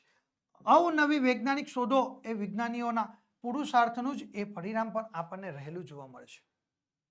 અને કેટલાક વિજ્ઞાનીઓ જિંદગીભર એ પુરુષાર્થ કરતા રહે છે. ઘણા બધા લોકોને તમે જુઓ, અવનવી વૈજ્ઞાનિક જે શોધો છે એ વિજ્ઞાનીઓના પુરુષાર્થનું જ પરિણામ છે. આજે મનુષ્ય એ ચંદ્ર ઉપર પહોંચી ગયો છે, એ વિજ્ઞાનની અંદર સતત એને પરિશ્રમ કર્યો ત્યારે આપણે ચંદ્ર ઉપર પહોંચી શક્યા છે. આજે ભારત દેશની વાત કરું તો ક્યાં સતત એ કાર્યરત રહ્યો છે, ત્યારે એ પ્રગતિના શિખરોના સર કરી રહ્યો છે. પ્રગતિના પંથે આગળ વધી ગયો છે ને આજે આપણો ભારત દેશ. એટલા માટે અવનવી વૈજ્ઞાનિક શોધો એ વિજ્ઞાનીઓના પુરુષાર્થનું જ એક શ્રેષ્ઠ પરિણામ છે. કેટલાક વિજ્ઞાનીઓ જિંદગીભર એ પુરુષાર્થ કરતા રહ્યા છે. આઈન્સ્ટાઈનને જુઓ, ન્યૂટનને જુઓ, તમે એરિસ્ટોટલને તમે જુઓ, આ બધા જ લોકો જે છે, બરાબર, સૌ કોઈ એ પરિશ્રમ કરતા રહ્યા છે. એના કારણે એ આગળ વધતા રહ્યા છે. તેમ છતાં તેમને સફળતા મળતી નથી. પરંતુ એનો અર્થ એવો નથી કે તેઓ પોતાના ધ્યેયમાં એ નિષ્ફળ ગયા છે. સફળતા ભલે ગમે એટલી મહેનત કરો, એમાં સફળતા ન મળે એનો મતલબ એવો નથી કે એ લોકો નિષ્ફળ ગયા છે. તેમના પછી થનારા વિજ્ઞાનીઓએ તેમના પ્રયોગોને આધારે જ એ આગળ સંશોધન કરીને એ સફળતા પણ મેળવતા આપણને જોવા મળે છે. વિદ્યાર્થી મિત્રો, જે વૈજ્ઞાનિક લોકો જે નિષ્ફળ જાય છે તો એ લોકો એમાં નિષ્ફળ ગયા છે આપણે એવું નહીં કહી શકીએ. એના પછી આવનારા જે વૈજ્ઞાનિક લોકો છે એ લોકો એનો જ સાથ સહકાર લઈને એ આગળ વધતા જોવા મળે છે. એટલે ગીતામાં પણ કહ્યું છે કે ભગવાન શ્રી કૃષ્ણ કહ્યું છે તેમ કરેલું કાર્ય એ કદી તમારું એળે જતું નથી. તમે જે પણ કાર્ય કરો છો એ ક્યારેય તમારું વ્યર્થ જતું નથી, નકામું ક્યારેય જતું નથી. પ્રાચીન કાળમાં એ ઋષિ મુનિઓ, તપસ્વીઓ તેમજ ભગવાન બુદ્ધ, મહાવીર, ઈસુ ખ્રિસ્ત અને મોહમ્મદ પયગંબર જેવા મહાપુરુષોએ સત્યની શોધ કરવા માટે આકરી તપસ્યા કરી હતી. જે આપણા મહાન પુરુષો છે એમણે ખૂબ જ પરિશ્રમ કર્યો, ખૂબ જ અથાગ પ્રયત્ન કર્યો, તપસ્યા કરી, જ્યારે એ સફળ થઈ શક્યા. તેમના પરિણામે તેઓ સત્યની શોધ કરી એ જગતના લોકોને જીવનનો સાચો રાહ છીંધી શક્યા છે. તેના પરિણામે જ આજે આપણે એ લોકોએ સત્યની શોધ કરી, જેના કારણે જ આપણે આ જગતના લોકોને જીવનનો સાચો રાહ આપણે ચીંધી શક્યા છે. જેની અંદર આપણે જોઈએ તો ગાંધીજી, અબ્રાહમ લિંકન, નેપોલિયન અને બર્નાર્ડ શો વગેરે એ યુગ પુરુષોએ મેળવેલી સફળતાઓ, તેમણે કરેલા પ્રબળ પુરુષાર્થને જ એ આભારી પણ આપણને રહેલી જોવા મળે છે. વિદ્યાર્થી મિત્રો, આ રીતે સરસ મજાનો આપણે અહીંયા આગળ છેલ્લે પેરેગ્રાફ પાડીને લખાણ કરી શકીએ. એટલે સરસ રીતે આપણે લખીએ છેલ્લો પેરેગ્રાફ પાડીને કે આપણે હંમેશા શારીરિક અને માનસિક શ્રમ કરતા રહેવું જોઈએ. આપણે આપણા ભરોસે જ એ જીવન, આપણે આપણા ભરોસે જ જીવવાનું છે. જેને ખુદની ઉપર ભરોસો નથી તેને માટે ખુદાનો ભરોસો જ એ નકામો છે. પોતાની જાત ઉપર ભરોસો ન હોય ને એ વ્યક્તિ ખુદાનો ભરોસો એ નકામો છે. સૌથી પહેલામાં પેલું આપણે પોતે પોતાની જાત ઉપર વિશ્વાસ કરવો. આપણે જ આપણા પોતાના ભાગ્ય વિધાતા છે, અન્ય કોઈ આપણું ભાગ્ય વિધાતા નથી. આપણને કોઈ જ એ ડૂબાડી શકે નહીં કે કોઈ જ એ ઉગાડી શકે નહીં. જ્યાં સુધી આપણે પોતે પોતાની જાતે હાર ન માનીએ ત્યાં સુધી આપણને કોઈ પરાસ્ત કરી શકતું નથી. અને આપણે એટલા માટે જ કહ્યું છે કે આપણે જ આપણા મનથી મજબૂત રહેવાનું છે. જીવન સાફલ્યનું રહસ્ય એ પુરુષાર્થમાં જ આપણને રહેલું છે. પુરુષાર્થ જ એ પ્રારબ્ધને જગાડે પણ છે. શું પુરુષાર્થ છે એ જ પ્રારબ્ધને જગાડે પણ છે. પુરુષાર્થથી લલાતે જે રીતે પ્રસ્વેદ પાડે છે એવી જ રીતે ઘણા પ્રારબ્ધને જળ છાંટીને એમ જગાડે છે. એટલે જ એક કહેવત છે કે આપણા સમાન બળ નહીં. શું એટલે જ એક ગુજરાતીમાં સરસ મજાની કહેવત છે કે આપ સમાન બળ નહીં અને મેઘ સમાન જળ નહીં. શું કહ્યું છે? આપ સમાન બળ નહીં અને મેઘ સમાન જળ નહીં. આ રીતે વિદ્યાર્થી મિત્રો તમે સરસ મજાનો જવાબ તમે તૈયાર કરી શકો છો. સરસ મજાનો તમે અહીંયા આગળ આ જવાબ તૈયાર થઈ જાય એટલે તમારો જે 8 ગુણનો જે નિબંધ છે એમાં તમે વધુમાં વધુ ગુણ તમે મેળવી શકો છો વિદ્યાર્થી મિત્રો. હવે જો વિદ્યાર્થી મિત્રો તમે એ જવાબ લખી શકતા નથી, બરાબર, એ જવાબ જો તમે તૈયાર કરી શકતા નથી તો તમારે ચિંતા કરવાની જરૂર નથી, કારણ કે તેના અથવામાં તમને અહીંયા આગળ બીજો એક નિબંધ પણ તમને આપવામાં આવેલો છે. બરાબર, તો એના અથવામાં કયો નિબંધ આપ્યો છે કે મારો યાદગાર પ્રવાસ. યાદગાર પ્રવાસની અંદર દરેકે દરેક વ્યક્તિએ પોતાના અલગ અલગ જે પ્રવાસો કર્યા હોય એ તમે લેખન કાર્ય કરી શકો છો. કોઈકનું અહીંયા આગળ સીધે સીધું તમે વર્ણન કરશો, બરાબર, અહીંયા આગળ જે પ્રવાસ યાદગાર પ્રવાસ છે એ હું મારો પોતાનો પણ લખી શકું, તમે તમારો પોતાનો લખી શકો છો. બરાબર, એટલે પોતાની મૌલિકતાનો ભરપૂર માત્રાની અંદર ઉપયોગ કરવાનો છે. ઓકે, તો સૌથી પહેલા જે મુદ્દાઓ આપ્યા છે એ પ્રસ્તાવના, પ્રવાસનું સ્થળ, વર્ણન, સંસ્મરણો, જીવનમાં પ્રવાસનું મહત્વ અને ઉપસંહાર. આટલા મુદ્દાઓને વિદ્યાર્થી મિત્રો તમારે ધ્યાનમાં રાખવાના છે અને દરેકે દરેક મુદ્દાનું મહત્વ રહેલું છે. એટલે તમામ મુદ્દાઓનો સમાવેશ એની અંદર કરવાનો. તો આપણે સૌથી પહેલા પ્રસ્તાવના આપણે લખવાની શરૂઆત કરી શકીએ છીએ. તો જુઓ કે મારો યાદગાર જે નિબંધ છે એની અંદર આપણે પ્રસ્તાવના સરસ મજાની પંક્તિ દ્વારા આપણે કરી કે ભમ્યા વિના મારે ભમવાતા ડુંગરા, જંગલની કુંજ કુંજ મારે જોવી હતી. શું? ભમ્યા વિના મારે ભમવાતા ડુંગરા અને જંગલની કુંજ કુંજ મારે જોવી હતી. કોને કહ્યું છે? ઉમાશંકર જોશી દ્વારા સરસ મજાની આ પંક્તિ આપણી સામે રજૂ કરી છે. કોના દ્વારા? ઉમાશંકર જોશી. શું કહ્યું? જુઓ કેટલું સરસ પંક્તિ એમણે અહીંયા આગળ લખી. એટલે આપણે સૌથી પહેલા જે નિબંધ લેખન કરીએ ને એમાં ગુજરાતી વિષય, અંગ્રેજી વિષય, સંસ્કૃત વિષય અથવા હિન્દી વિષયની પંક્તિઓનો પણ આપણે ઉલ્લેખ કરી શકીએ છીએ અને આપણે આપણા નિબંધને આકર્ષિત બનાવી શકીએ છીએ. ઓકે, એટલે આવી જ રીતે એક સરસ મજાની આપણે ઉમાશંકર જોશીની શરૂઆતમાં એક પંક્તિ લીધી છે. હવે વિદ્યાર્થી મિત્રો આપણે જોઈએ તો બીજી પંક્તિ આપણે લઈએ. ઓકે, તો બીજી પંક્તિ જુઓ કે પ્રવાસ એટલે અગવડો વેઠવા માટેની બાદશાહી સગવડ. કોને કહ્યું છે? કાકા સાહેબ કાલેલકરે કહ્યું. કોને કહ્યું? કાકા સાહેબ કાલેલકરે કહ્યું. શું કહ્યું છે? કે પ્રવાસ એટલે તો અગવડો વેઠવા માટેની બાદશાહી સગવડ. આ રીતે તેમણે કહ્યું છે. ઓકે, ચાલો હવે વિદ્યાર્થી મિત્રો આ પંક્તિઓ લખ્યા બાદ આપણે આપણા આગળ લખવાની શરૂઆત કરવાની છે. પેરેગ્રાફ પાડો અને શરૂઆત કરો કે ગયા વર્ષે દિવાળીની રજાઓમાં અમે કેટલાક મિત્રો સાથે મળીને ગિરનારની પરિક્રમા કરવા ગયા હતા. ક્યાં ગયા હતા? ગયા વર્ષે દિવાળીની રજાઓમાં અમે કેટલાક મિત્રો ભેગા મળીને સાથે મળીને ક્યાં જાય છે? તો ગિરનારની પરિક્રમા કરવા માટે ગયા હતા. 25મી ઓક્ટોબરે રાત્રે અમદાવાદથી અમે બસમાં બેસીને અમે વહેલી સવારે જુનાગઢ પણ પહોંચ્યા. ક્યારે? જુઓ, એમાં તમે ચોક્કસ તારીખનો ઉલ્લેખ કરી શકો અથવા નહીં પણ કરો તો વાંધો નહીં. બરાબર, પણ અહીંયા આપણે શું લખ્યું કે 25મી ઓક્ટોબરે રાત્રે અમદાવાદથી બસમાં બેસીને અમે વહેલી સવારે જુનાગઢ પહોંચ્યા. ત્યાં એક ધર્મશાળામાં અમે મુકામ કર્યો હતો. નાહી ધોઈને અમે ગિરનારની પરિક્રમા કરવા માટે બધા સૌ કોઈ નીકળી પડ્યા. અમે અમારી સાથે 2 જોડ કપડાં, પ્યાલો, ટોર્ચ અને નાની શેતરંજી, બરાબર, ચોરસો વગેરે અમે સાથે લઈ લીધા હતા. એની એક સાથે ચાદર પણ લઈ લીધી હતી. અમે સૌપ્રથમ ભવનાથ મંદિરે દર્શન કર્યા પછી એ પદયાત્રાની શરૂઆત કરી. સૌથી પહેલા તમે શાના દર્શન કર્યા? સૌપ્રથમ તેમણે ભવનાથ મંદિરે દર્શન કર્યા અને ત્યાર પછી તેમણે પદયાત્રાની શરૂઆત પણ કરી.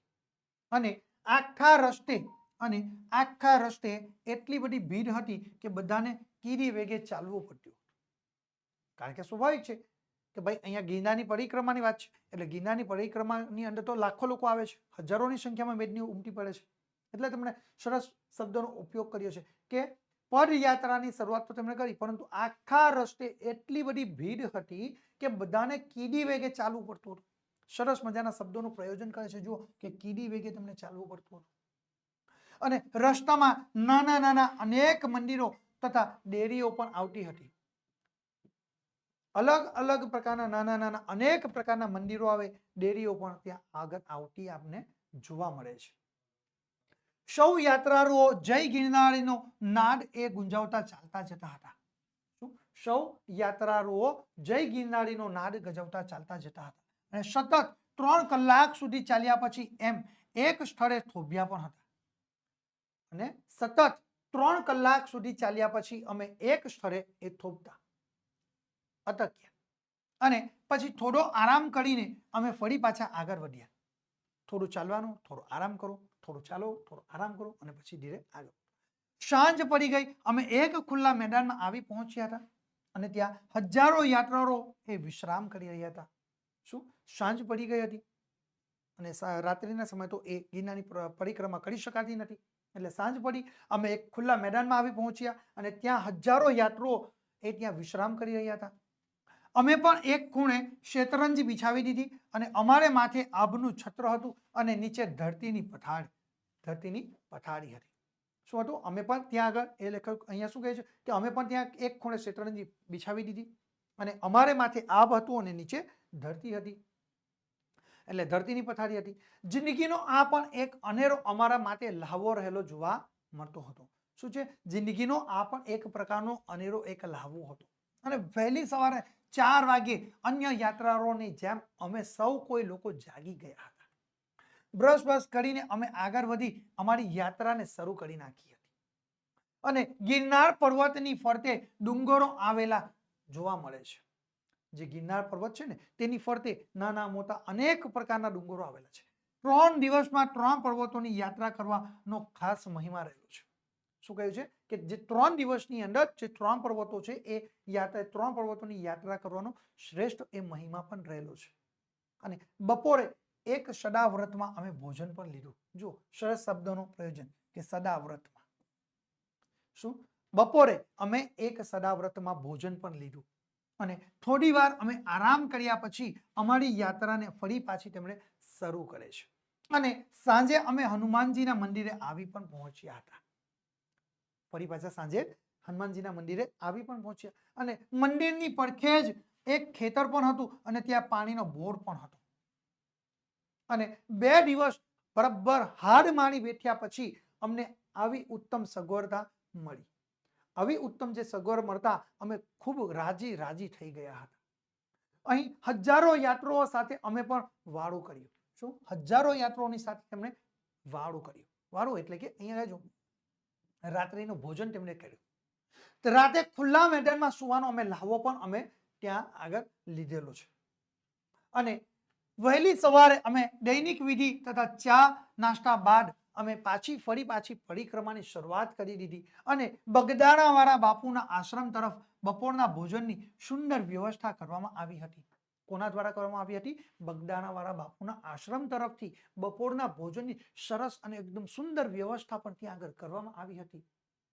બિલકુલ કાચા રસ્તા હતા. ખાડા ટેકરા, ગીચ ઝાડીઓ અને ઠેર ઠેર વહેતા નાના નાના ઝરણાઓ અને ઝરણાઓ વડે જે દુર્ગમ એવા અહીંના જે જંગલમાં હજારો યાત્રીઓ માટે ભોજનની વ્યવસ્થા કરવી એ સખત અને ખૂબ જ કપરું કાર્ય હતું. છતાં પણ એ બગદાણાવાળા બાપુના આશ્રમ તરફથી એ વિસ્તારમાં ખૂબ જ સુંદર અને સરસ મજાની વ્યવસ્થા કરવામાં આવી હતી. જે સ્વયંસેવકો એ પદયાત્રાના માર્ગ ઉપર ઊભા રહીને યાત્રીઓને પ્રેમથી બોલાવીને પ્રસાદ લેવા માટે એ આગ્રહ કરતા હતા. જે સ્વયંસેવકો છે એ ખૂબ જ પ્રેમથી બોલાવીને સૌ યાત્રાળુઓને એ પ્રેમથી પ્રસાદ લેવા માટે આગ્રહ પણ કરી રહ્યા હતા. બાપાના પ્રેમથી જમજો એવું કહીને તેઓ સૌને ભાવપૂર્વક એ ભોજન પીરસી રહ્યા હતા, પ્રસાદ આપી રહ્યા હતા. અન્નદાન એ શ્રેષ્ઠ દાન છે એ વાત મને અહીં આગળ સમજાઈ ગઈ. અને ભોજન કર્યા પછી અમે ધીરે કરીને આગળ વધ્યા. સાંજે અમે ફરી પાછા જુનાગઢ આવી પહોંચ્યા અને બીજા દિવસે અમારી શાળા શરૂ થતી હોવાથી રાત્રે જ અમે બસમાં બેસીને વહેલી સવારે અમે અમદાવાદ આવી પહોંચ્યા હતા. લોકોની ધાર્મિક ભાવના, નિસ્વાર્થ સેવાવૃત્તિ અને પ્રાકૃતિક સૌંદર્યની વચ્ચે અમને પર્વતારોહણનો જે અનેરો અનુભવ અમને ત્યાં આગળ પ્રાપ્ત થયો. આ 3 દિવસ દરમિયાન અમને છાપું જોવાનું હતું, છાપું જોયું ન હતું, રેડિયો કે ટીવીના કાર્યક્રમો જોયા સાંભળ્યા ન હતા, અમને એની ખોટ જડીએ સાલી નહોતી. અમારો આ જે ગિરનારનો જે પ્રવાસ છે અમને હંમેશા એ યાદ રહી જશે. એટલો સરસ મજાનો એમનો ગિરનારનો એ પ્રવાસ તમને યાદ રહી જાય એવો રહ્યો. એટલે સરસ રીતે વિદ્યાર્થી મિત્રો આ નિબંધ તમે અહીં આગળ લેખન કરી શકો છો. અને એ નિબંધ લેખન નથી કરી શકતા તો એના અથવામાં વિદ્યાર્થી મિત્રો તમને ત્રીજો નિબંધ પણ એક પરીક્ષાની અંદર પૂછવામાં આવે છે અને અથવામાં તમને દીકરી ઘરની દેવડી એ નિબંધ પણ તમે લખી શકો છો. બહુ સરળતાથી તમે લખી શકો છો. એના આપણે સૌથી પહેલા પ્રસ્તાવના મુદ્દા જોઈશું, જેની અંદર પ્રસ્તાવના, દીકરીનો અવતાર, દીકરા દીકરીમાં ભેદ, બરાબર, દીકરીઓ પ્રત્યે બદલાતું સમાજનું વલણ, સમાજમાં દીકરીઓને અપાયેલ હક અને વિવિધ ક્ષેત્રે દીકરીઓની ભૂમિકા અને છેલ્લે ઉપસંહાર. આટલા જે મુદ્દાઓ છે એ મુદ્દાને ધ્યાનમાં રાખીને દીકરી ઘરની દેવડી એ વિષય ઉપર આપણે નિબંધ લેખન કરી શકીએ છીએ. ઓકે, ચલો પેરેગ્રાફ પાડીને લખવાની શરૂઆત કરી. પ્રાચીન કાળથી કુળના વારસ તરીકે એ દીકરાનો મહિમા કરવામાં આવ્યો છે. પ્રાચીન કાળથી જોઈએ તો કુળના વારસ તરીકે દીકરાનો મહિમા ગુણગાન ગાવામાં આવ્યો છે. જ્યારે દીકરીને શાપનો ભારો, પારકી થાપણ, માથાનો બોજ એવા અલગ અલગ શબ્દોનું પ્રયોજન કરવામાં આવે છે. શું કહેવામાં આવે છે? દીકરી એ તો સાપનો ભારો છે, દીકરી એ તો પારકી થાપણ છે, દીકરી એટલે માથાનો બોજ વગેરે માનવામાં આવે છે. આવી એક તરફી માન્યતા ખરેખર બિલકુલ ખોટી છે આપણા સમાજમાં. દીકરો એ ઘર દીવડો હોય તો દીકરી પણ ઘરની દીવડી છે. જો દીકરો ઘરનો દીવડો હોય તો દીકરી આપણા ઘરની દીવડી છે. દીકરા અને દીકરી વચ્ચે ભેદભાવ રાખવો એ ઘોર અન્યાય કહેવાય છે. દીકરો અને દીકરી વચ્ચે જો આપણે ભેદભાવ કરશું ને તે ઘોર અન્યાય છે. એના જેવું મોટામાં મોટું પાપ બીજું કોઈ નથી. એવું કહેવાય છે કે લગ્ન ન થાય ત્યાં સુધી જ દીકરો એ માતા પિતાનો રહે છે, પણ દીકરી તો આજીવન એ માતા પિતાની જ રહે છે. શું કહ્યું છે કે દીકરો લગ્ન થાય ત્યાં સુધી જ એ માતા પિતાનો રહે છે અને દીકરી તો આજીવન એ માતા પિતાની જ રહી છે. સંસ્કારી અને કેળવાયેલી દીકરી એ બે કુળને, બે કુટુંબોને સંસ્કારોથી એ ઉજાડે છે. સાચે જ કહેવાયું છે કે દીકરી એ બે કુળને, બે કુટુંબોને એ પોતાના સંસ્કારોથી એ ઉજાડે છે, દીપાવે છે. સમાજના વિકાસની જે પારાશીશી છે, જે તે સમાજમાં કેટલીક દીકરીઓ છે એના ઉપર અવલંબિત છે. બરાબર, જે તે સમાજમાં કેટલીક જે દીકરીઓ છે ને એના ઉપર જ આ બધું અવલંબિત રહ્યું છે. દીકરી એ પરમાત્માએ આપેલું એક વરદાન છે, એક આશીર્વાદ છે, એક કલ્પવૃક્ષ છે. દીકરી એ વહાલનો દરિયો છે. શું છે? દીકરી એ વહાલનો દરિયો છે. બાપ તેવા બેટા અને વડ તેવા તેતા. આપણે ગુજરાતીમાં એક સરસ કહેવત છે, બાપ તેવા બેટા અને વડ તેવા તેતા. પણ પિતાને તો દીકરી જ વહાલી હોય છે. સંસ્કૃતમાં દીકરી માટે દુહિતા શબ્દોનો ઉપયોગ થાય છે. સંસ્કૃતમાં દીકરી માટે દુહિતા શબ્દોનું પ્રયોજન થાય છે. હવે દુહિતા એટલે ગાય દોહનારી, બરાબર, દુહિતા એટલે ગાય દોહનારી એવો એનો આપણો અર્થ કરી શકીએ છીએ. પ્રાચીન કાળમાં ઘેર ઘેર ગાયો પાળવામાં આવતી હતી, તેને દોહવાની જવાબદારી એ દીકરીની હતી. શું? પ્રાચીન સમયમાં લોકોના ઘરે ઘરે એ ગાયોનું પાલન પોષણ કરવામાં આવતું અને એ ગાયોને દોહવાની જે જવાબદારી છે એ દીકરીઓને સોંપવામાં આવી હતી. સદીઓથી દીકરીઓ જ ઘરના નાના મોટા એ મોટે ભાગના બધા જ પ્રકારની જવાબદારીઓ દીકરીની હતી. સદીઓથી દીકરીઓ જ ઘરના મોટા ભાગના કામો પૂરા કરે અને તેની જવાબદારી પણ એ દીકરીની જ હતી. અને મોટે ભાગના ઘરના કામકાજો પણ એ કરતી રહે છે. ઘરકામની સાથે સાથે દીકરીઓ ભણે છે અને નોકરીઓ પણ કરતી આજે આપણને થયેલી જોવા મળે છે. દીકરી આજે એ પોતે પોતાના પગભર થયેલી આપણને જોવા મળે છે. તમામ ક્ષેત્રોમાં દીકરીઓ દીકરા કરતા ઘણી આજે આગળ વધી ગયેલી જોવા મળે છે. આપણે દીકરીઓને હજુ યોગ્ય મહત્વ આપતા નથી. હજુ આપણા તમામ સમાજોની અંદર દીકરીઓને જેટલું મહત્વ આપવું જોઈએ એટલું મહત્વ આપણે નથી આપી રહ્યા. આપણો સમાજ એ દીકરાના જન્મને હર્ષથી આવકારે છે, પણ દીકરીના જન્મને એ આવકારતો નથી. લોકો એવું માને છે કે દીકરો એ કમાતો થશે અને પિતાને વૃદ્ધાવસ્થામાં મદદરૂપ થશે, પણ દીકરી તો એ ઘરકામ અને નોકરી એ બંને એ સંભાળી લે છે. પરંતુ દીકરી તો ઘરકામ પણ કરે છે અને નોકરી આ બંનેને એ સાથે સંભાળી લે છે. તેથી એ માતા પિતા બંનેને એ મદદરૂપ પણ થઈ શકે છે દીકરી. અમુક અણસમજુ જે સ્ત્રીઓ એ ગર્ભનું પરીક્ષણ કરાવે છે. જુઓ, આ વાસ્તવિકતા છે, એટલે અહીંયા પેરેગ્રાફ પાડીને લખવાનું છે કે અમુક અણસમજુ જે સ્ત્રીઓ એ ગર્ભનું પરીક્ષણ કરાવે છે અને જો ગર્ભમાં દીકરી હોય એવું માલુમ થાય તો એ ગર્ભપાત પણ કરાવી નાખે છે.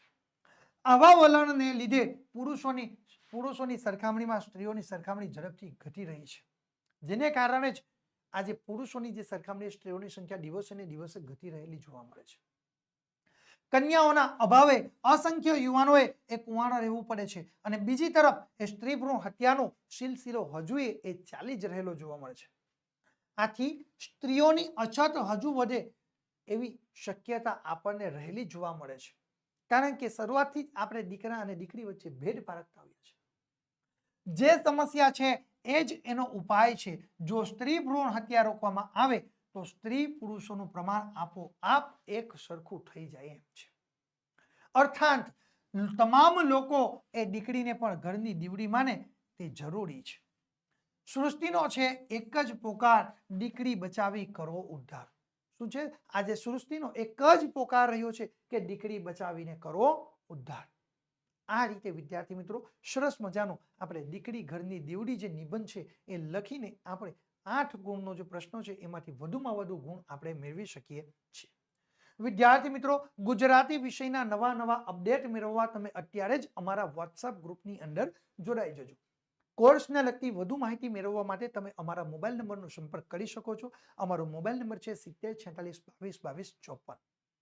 વિદ્યાર્થી મિત્રો, આજના આ વિડીયોની અંદર આપણે પ્રશ્નપત્ર નંબર 1 જેનો વિભાગ ડી નું સંપૂર્ણ સચોટ સોલ્યુશન મેળવી ચૂક્યા છે. અગાઉના વિડીયોમાં આપણે પ્રશ્નપત્ર નંબર 2 જેનો વિભાગ એ નું સંપૂર્ણ અને સચોટ સોલ્યુશન મેળવીશું. થેન્ક યુ વિદ્યાર્થી મિત્રો.